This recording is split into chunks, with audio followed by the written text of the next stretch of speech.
In the years following Nintendo's explosive release of the NES in 1985, the video game industry was quickly becoming a technological arms race, a battle for bits. 8-bit was old news, 16-bit was the standard, and 32-bit, well, 32-bit was the next frontier that everyone was racing toward. Every company wanted to be first to the next generation. Every company wanted to say they had more power, more graphics, and a vision for the future. Nintendo and Sega were locked in a bitter rivalry. The Super Nintendo versus the Sega Genesis. Both were circling the next generation, like predators preparing to strike. Meanwhile, new challengers like 3DO and Philips were trying to bring CD-ROM-driven multimedia into living rooms. And Sony was quietly preparing something that would change gaming forever. But long before the PlayStation, before Sega's Saturn, before the Nintendo 64, another company believed it could reclaim its lost throne: Atari. Once the uncontested king of the industry, the company that practically invented home video gaming, Atari wanted back in. And they believed that a mysterious new machine, built by a tiny engineering group out of the UK, would bring them roaring into a new era. That machine was called the Atari Jaguar. And it wasn't just a 32-bit console, it was 64-bit.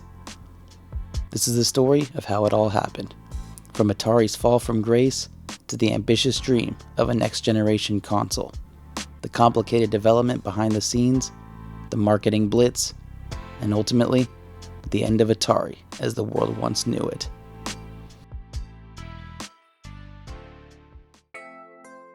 To understand the Atari Jaguar, we first need to understand the company that built it. A company that didn't just participate in gaming, it defined it.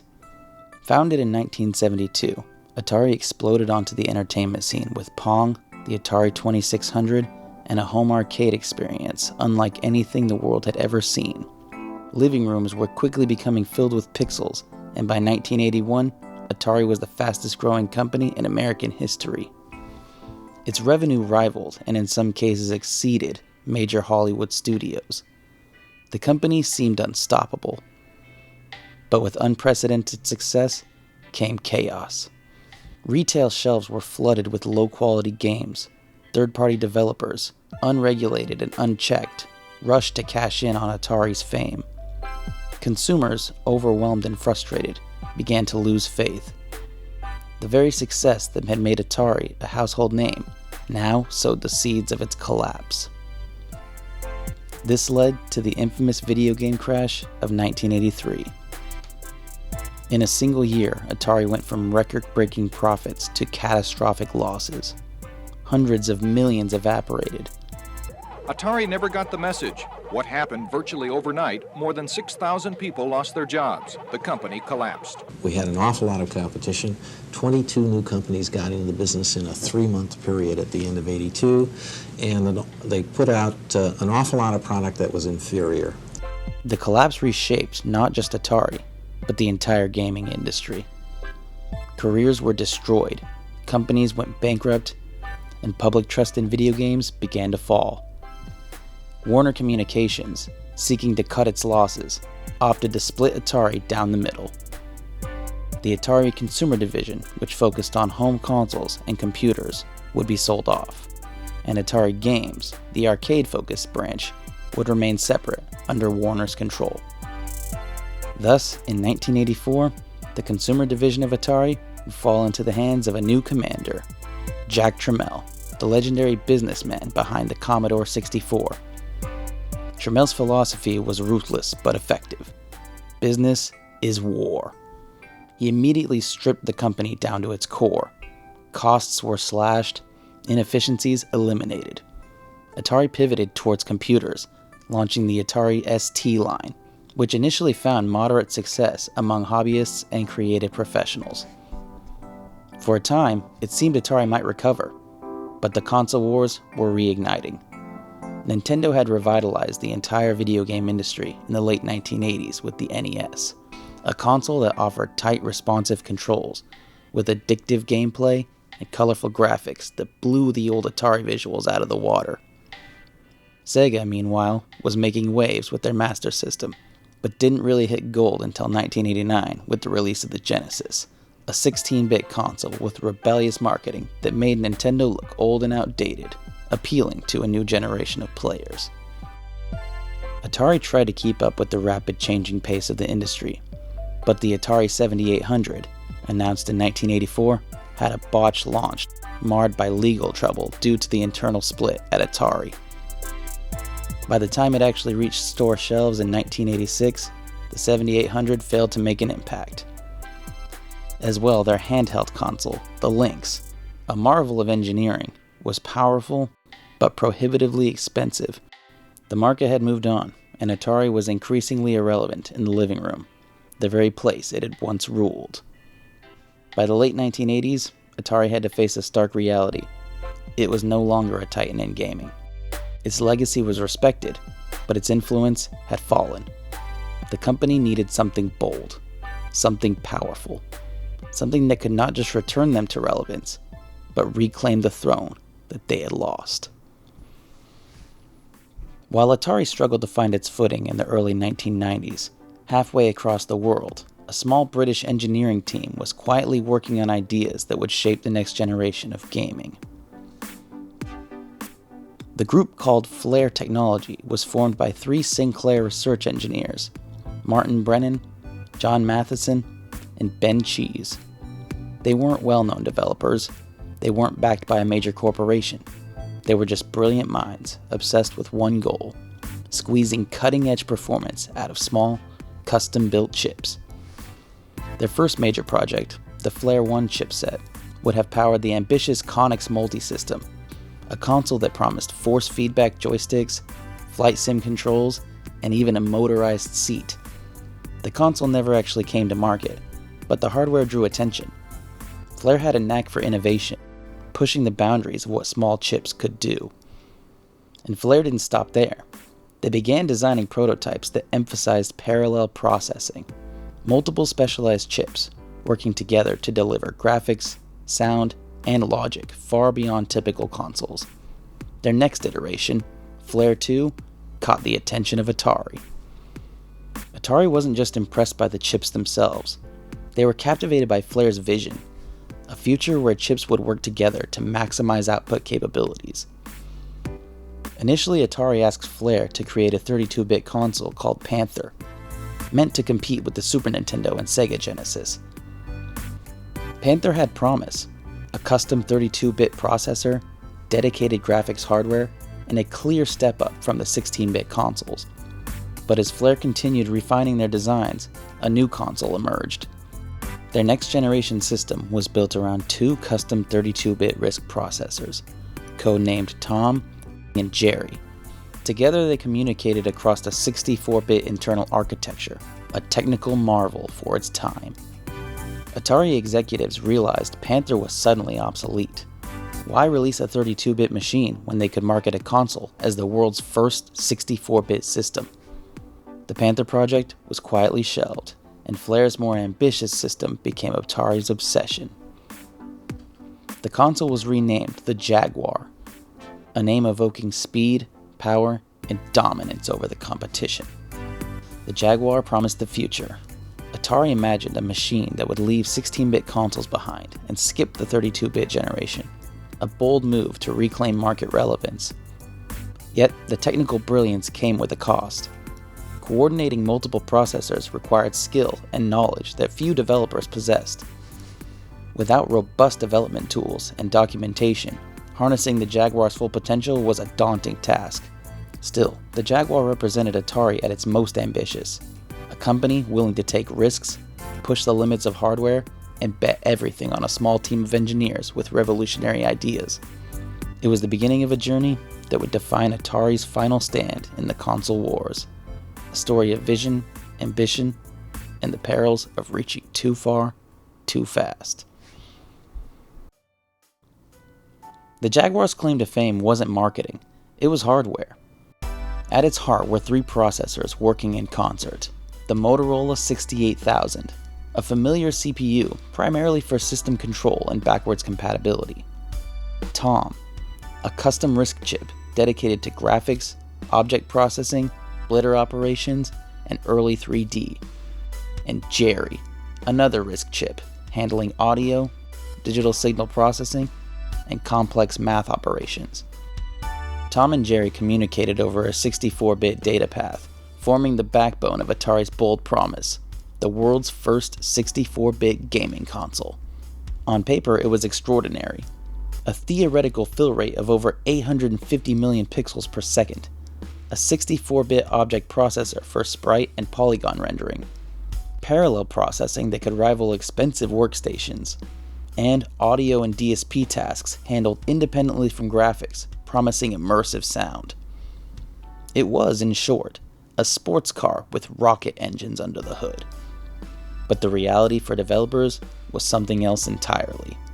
Coordinating 3 very different processors was no small feat. Development tools were incomplete, buggy, and inconsistent. And the documentation that went along with it lagged behind the hardware revisions, sometimes written as quick notes or pencil sketches. Studios who tried to push the hardware to its limit often found themselves trapped in confusing interactions between the 68,000 CPU and the RISC chips. Many developers fell back on the Motorola 68,000. It was familiar, stable, and easier to program, but it meant that Jaguar's most powerful features were rarely used. This would result in a vicious cycle over the console's lifetime. Games that were developed rarely demonstrated the system's full potential, which would then lead to critics seeing underwhelming performances. Consumers would then question the 64-bit promise, and developers would hesitate to invest time learning how to program for the platform. Yet, despite all the hurdles, a few developers embraced the challenge. They found ways to exploit Tom and Jerry, crafting experiences that hinted at what the hardware could do, proof that brilliance was just beneath layers of technical difficulty. Atari had built a console that was ahead of its time, a machine with enormous potential, but it demanded mastery, and the industry wasn't ready to meet it. In many ways, the Jaguar was a paradox, a system that promised the future, but was shackled by the present. It was a bold gamble, one that required vision, skills, and patience. And for Atari, it was the start of the next chapter. How to sell this dream to a public still reeling from a decade of shifting consoles and changing expectations.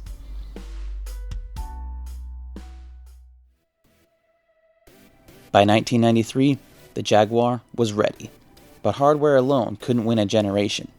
Atari knew the console needed a story, a persona, a reason for consumers to believe that this small, ambitious machine could leapfrog the competition. And so they launched one of the most aggressive marketing campaigns since the Atari 2600 era. The message was simple. The message was loud. The message was unmissable. This is the world's first 64-bit console. Commercials were surreal, edgy, sometimes even unsettling. A style that mirrored Atari's attempt to seem futuristic and daring. Print ads mocked 16 and 32-bit competitors, while television spots proclaimed the machine's superiority with the now infamous tagline, "Do the math. Do the math." Sega had its blast processing. Nintendo had Mode 7. Atari had raw numbers. It was a bold and confident claim. A company daring the public to compare, to question, and to marvel. Most importantly, they priced it aggressively. At $250, the Jaguar undercut CD-based competitors like the 3DO, making the 64-bit promise seem not just enticing, but attainable. And the hype was real. Expectations were sky high. But the reality? That would be revealed at launch, in limited markets, with a thin library, and a controller that divided opinion. The story of the Jaguar would soon become a lesson in how marketing can elevate a dream, or expose a system's cracks. Atari had built the hardware. Atari had built the myth. Now, it was time to see if the world would buy it.